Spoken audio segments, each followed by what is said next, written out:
তারেক রহমান সে সরকারের প্রধান হয়ে আসছে, খালেদা জিয়ার সম্মানটা যাতে সে রক্ষা করে বা জিয়াউর রহমানের সেই ঐতিহ্যটাকে সে যাতে ধরে রাখে। বিশেষ করে শিক্ষা ব্যবস্থা সংস্কার করে বিগত বছরগুলোতে যেভাবে আমরা মেধাবী ছাত্ররা বৈষম্যের শিকার হয়েছি সেই বৈষম্য যেন দূর করা হয়, সেই বৈষম্যের যেন অবসান ঘটে। মোটো যারাই আমরা চালাই এরা অনেক ড্রাইভারের নতুন নামছে, এরা ইন্টারভিউ দিলে কেউ পাস করবো না, ইন্টারভিউতে কেউ পাস করবো না। যারা চালানোর উপযোগ্য ও কাগজপত্র করে দিব এরা সবাই চালাইবো, ঠিক আছে। রাজপথে যাতে কারো কোনো সমস্যা না হয়, আমরা এই চাই সরকারের কাছে। আমরা একটা জিনিস মাথায় রাখবো, যেন আমরা দুর্নীতি করব না, সুস্থভাবে যে দেশটা চলুক, সবাই যেন হাসি খুশিতে এই দেশের মানুষকে ভালোবাসা চলতে পারে। আমরা চাই দ্রব্যমূল্যের দাম কম থাকুক এবং এই সরকার ভবিষ্যতে এমন কিছু করুক যা পূর্বে যা ফেসিবাদরা যা করছে ওই ধরনের কোনো কার্যকলাপের সাথে তারা যাতে জড়িত না হয় এবং প্রত্যেকটা মানুষের চাহিদা অনুযায়ী তারা জানি দেশ পরিচালনা করে এবং আইনের যে প্রতিষ্ঠাতা মানে আইন যেটা ভাবে মানে সবার জন্য যেন আইনটা সমান থাকে এবং দেশে এই যে চাঁদাবাজি প্লাস মনে করেন বিভিন্ন দুর্নীতি হয়, যেগুলো মনে করেন এই আপনার চাকরি বাণিজ্য হয়, তারপরে একটা গরিবের ছেলে চাকরি নিতে পারে না, শিক্ষা অর্জন করা সত্ত্বেও সে চাকরি পায় না। কারণ কি দেখা যাচ্ছে একটা চাকরি নিতে গেলে, সরকারি চাকরি নিতে গেলে তার 10 লাখ টাকা ঘুষ দিতে হয়, কারণ তার বাপের জমিন যা থাকে তাও যদি বিক্রি করে তাও সম্ভব হয় না যে তার চাকরি নেওয়ার জন্য ওই টাকাটা ম্যানেজ করা। তখন মানুষ নিম্ন শ্রেণীর কাজ করে, যেমন এই রিক্সা চালায়, তারপর দিনমজুর করে।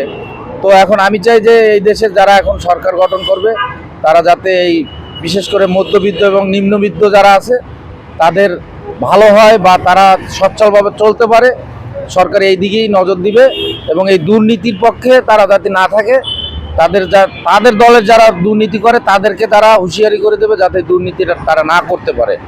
আমার চাওয়া যে যেমন তারেক রহমান সে সরকারের প্রধান হয়ে আসছে, আমি তার কাছে জানাই যে সে যেন অন্তত দেশটাকে ইসলামের বা ইনসাফের পক্ষে হইয়া কাজ করে, যাতে মানুষ আমাদের এই 95% মানুষ মুসলমানের দেশে যাতে মানুষ বলতে পারে যে না, খালেদা জিয়ার সম্মানটা যাতে সে রক্ষা করে বা জিয়াউর রহমানের সেই ঐতিহ্যটাকে সে যাতে ধরে রাখে। দেশ যেভাবে চলে পুলিশ প্রশাসন সবাই মিলা এরা দেশটা সুন্দর মতো চালাইবো, সবাই যেহেতু মনে করেন কারোর সমস্যা না হয়।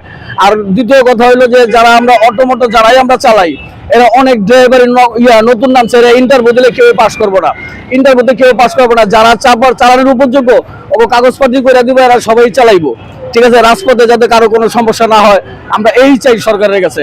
আর মনে করেন দেশ যেহেতু আগে পরে যেমনি চলছে, এখন আশা করি এই সরকারের কাছে সুন্দরভাবে যাতে মনে করেন পুলিশ প্রশাসন হোক বা আইনজীবী দিয়া সরকারি লোক দিয়া এরা ভালোভাবে আপনারা আছেন, এটা আপনারা ইয়া করবেন।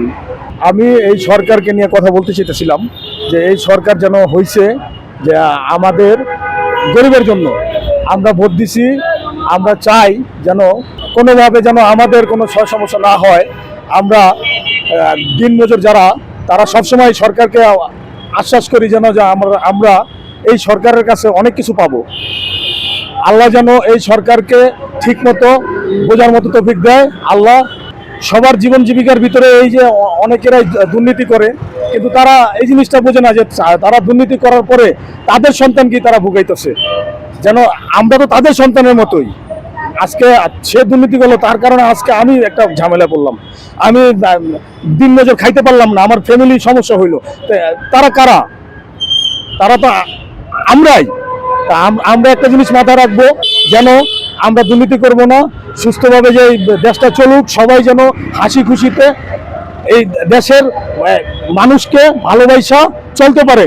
আমি রাষ্ট্রের একজন নাগরিক হিসেবে এই সরকারের কাছে আমাদের চাওয়া হচ্ছে দেশের জনকল্যাণমুখী কাজ করেন, বিশেষ করে শিক্ষা ব্যবস্থা সংস্কার করে বিগত বছরগুলোতে যেভাবে আমরা মেধাবী ছাত্ররা বৈষম্যের শিকার হয়েছি সেই বৈষম্য যেন দূর করা হয়, সেই বৈষম্যের যেন অবসান ঘটে।